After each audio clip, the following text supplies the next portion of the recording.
Here are the parts I have laid out for my PVC and foam core 3D printer cover. I basically am using PVC pipe. This is just 1/2 inch regular PVC pipe. Foam core, like you would get at the dollar store. It's $1 per sheet. These PVC fittings, and I'll have all the parts listed on the description. Have 8 of these 90 degree, and then 2 T pieces, a piece of 11 by 14 Plexiglas clear. It's still got the film on it. A couple of washers, a handle of some sort, cutters, because you need to cut the PVC, some Velcro. I got these ceramic magnets. I don't think I'm going to need the rare earth magnets. I think these will hold just fine. I'm going to put 2 of them on top and bottom of the door. And I don't have them shown here, but I'm going to have 2 hinges for the top and bottom of the door. And then you can use paint sticks. You're going to need at least 2 of them, maybe 3, depending on how the build works out.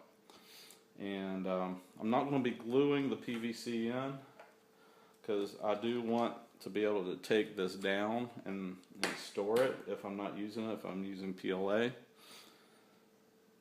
to print. I don't need this cover on there. This is just for PVC filament. So anyway, that's the basic ingredients right now, and I'll go ahead and I'll show you the steps I'm going to go through to build it.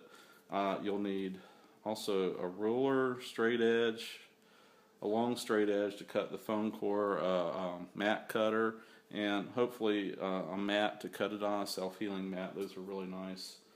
And you need the dimensions of your own 3D printer, because everybody's 3D printer is different. And so I'm going to just go through those steps, and we'll see how it comes out. This is my G-Tech i3 3D printer, and I'm getting ready to measure it up, make sure I build this thing to the correct size. Okay, I've measured my printer, and the dimensions are the length is 8 1/4 inches, the width is 19 inches, and the height is 17.5 inches. And I did not include, I actually added this little pulley here to the top to help the filament guide over the printer. I may or may not have that in this design, because I think the filament will feed directly over the display into the box, because I'm planning on setting a platform back here that the filament rides on. So hopefully that will allow me to remove this piece.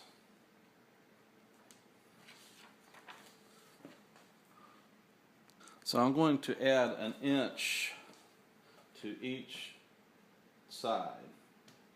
So that will give me a little adjustment room, make it so that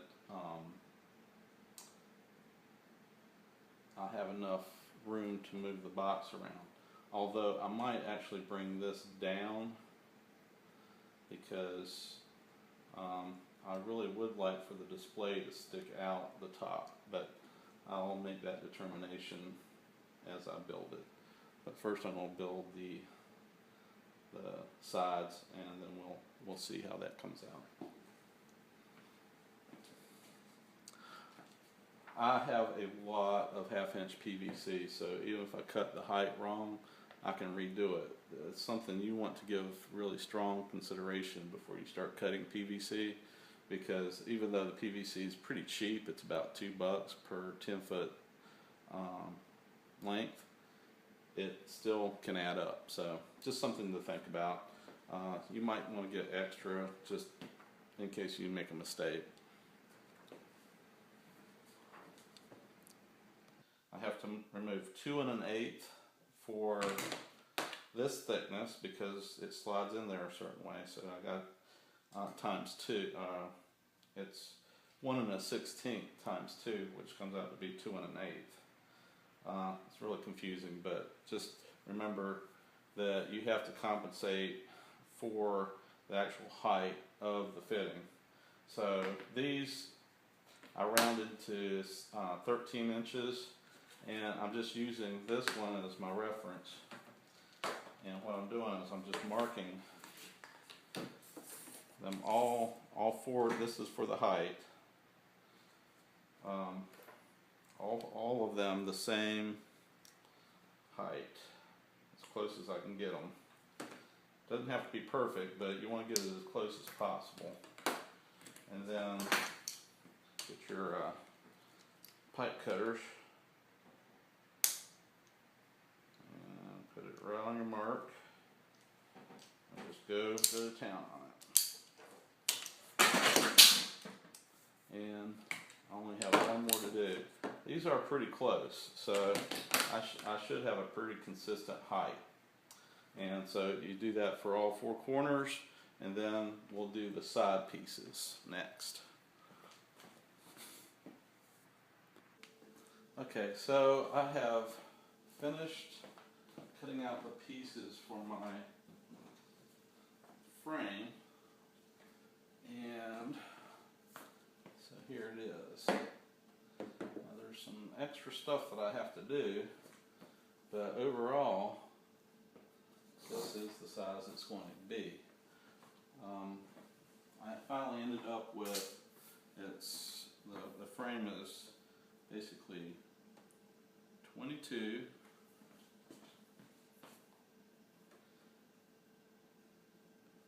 wait, I said it wrong. Actually, it can go either way. That's funny. Okay.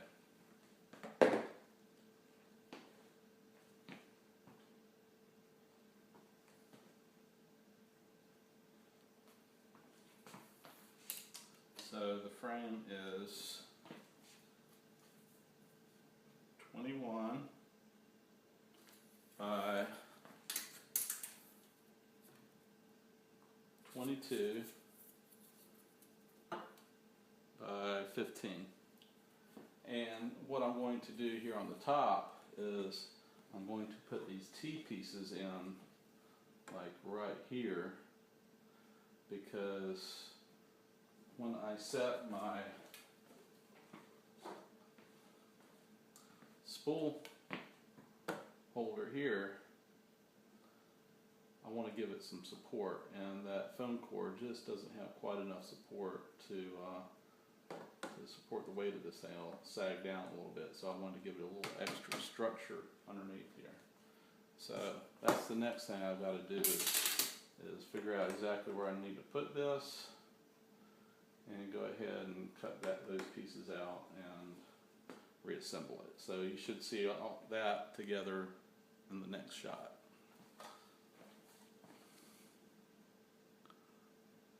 Okay, so I've cut these pieces and put in this back piece, and I have a test piece here I haven't cut out yet, but just to show that there's plenty of support there now.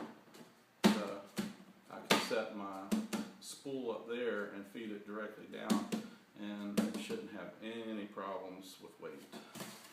So now that completes the frame. The next part is just cutting out the side panels and putting the Velcro on and sticking the panels on. So let's see how that comes out. I'll show you how to do one of the panels. I'll cut it to size, and I'll put the Velcro on, and then we'll just do all the sides just like that.